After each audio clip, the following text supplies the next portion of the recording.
الحمد لله الذي كان بعباده خبيرا بصيرا، وتبارك الذي جعل في السماء بروجا وجعل فيها سراجا وقمرا منيرا، وجعل الليل والنهار خلفا لمن أراد أن يتذكر أو أراد شكورا، خلق خلقه فأوجده وشرع شرعه فأحكمه، لا لشيء سواه ما يعبده وحده لا شريك له، أشهد أن لا إله إلا الله وأشهد أن محمد رسول الله.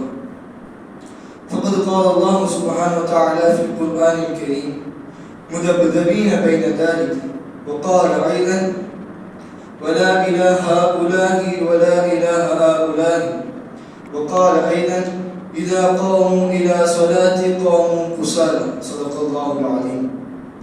அளவற்ற அருளாளனும் நிகரில்லாத அன்பும் கொண்ட அல்லாஹ்வின் பேரருளால் ஆரம்பம் செய்கின்றேன். அவனுடைய சாந்தியும் சமாதானமும் ஈருலக சர்தார் அகிலத்தின் அருள் கொடை நம் உயிரினும் மேலாகிய கண்மணி நாயகம் முஹம்மது ரசூலுல்லாஹ் ஸல்லல்லாஹு அலைஹி வஸல்லம் அவர்களின் மீதும் அவர்களுடைய அடிச்சுவற்றை அடிப்பிரலாமல் பின்பற்றிய உத்தம சத்திய சஹாபாக்கள், தாபிஈன்கள், தாபிஈன்கள், நாதாக்கள், ஷுஹதாக்கள், மேலும் இங்கு குழுமி இருக்கும் நல் உள்ளங்கள் மீது என்றார். அல்லாஹ்வின் நல்லடியார்களே, நாம் இந்த ரமலானை எந்த அளவிற்கு ஈமானோடும் இஹ்லாஸோடும் நம்முடைய இபாதத்துகளை செய்கிறோமோ அதே போல் நம்முடைய இந்த ரமலான் கடந்து போன பிறகும் இதே ஈமானோடும் இதே இஹ்லாஸோடும் நம் இந்த இபாதத்துகளை செய்ய வேண்டும்.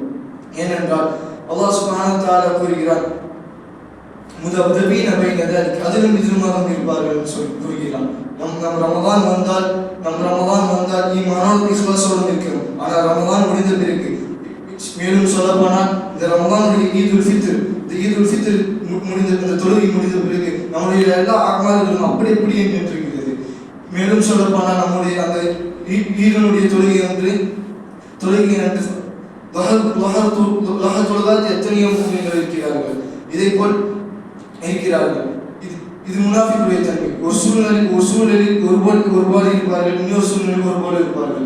நபி ஸல்லல்லாஹு அலைஹி வஸல்லம் அவர்கள் கூறுகிறார்கள் முனாஃபிக்கை பற்றி, அவர்கள் ரசூலுல்லாஹி ஸல்லல்லாஹு அலைஹி வஸல்லம் அவர்கள் இருக்கும்போது இஸ்லாத்திற்கு உதவி செய்வார்கள், இஸ்லாத்திற்கு ஆலோசனை கொடுப்பார்கள். அதை அவர்களுடைய கவுமுக்கு சென்றால், அவருடைய அகலுக்கு சென்றால் இஸ்லாத்தை திட்டுவார்கள், இஸ்லாத்தை அழிப்பதற்காக திட்டமிடுவார்கள்.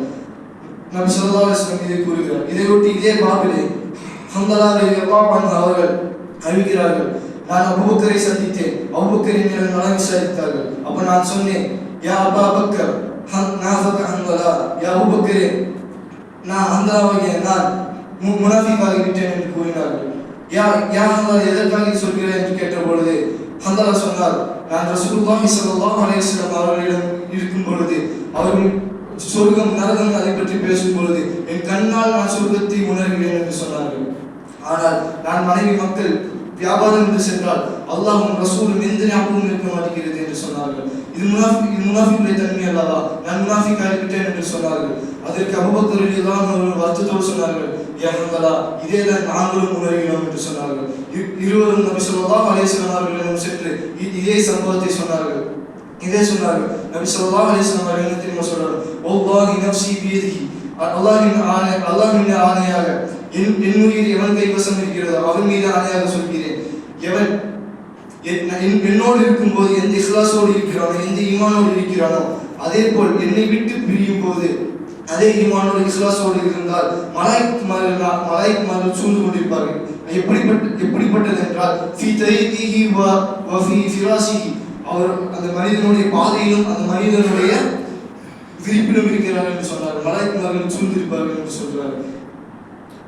வல்லாஹ் ரஹ்மான் நம்முடைய வாழ்க்கையில் ரமலானை எப்படி ஈமானுடன் இஹ்லாஸோடு கழித்தோமோ அதே போல் வரக்கூடிய நாட்களில் மற்ற 11 மாதங்களிலும் இதே ஈமானோடும் இதே இஹ்லாஸோடும் கழிக்கக்கூடிய இபாதத் செய்யக்கூடிய தௌஃபீக் தருவானாக. நம்மை முனாஃபிக்குடைய தன்மையில் இருந்து அல்லாஹ் நம்மை காப்பாற்றுவானாக.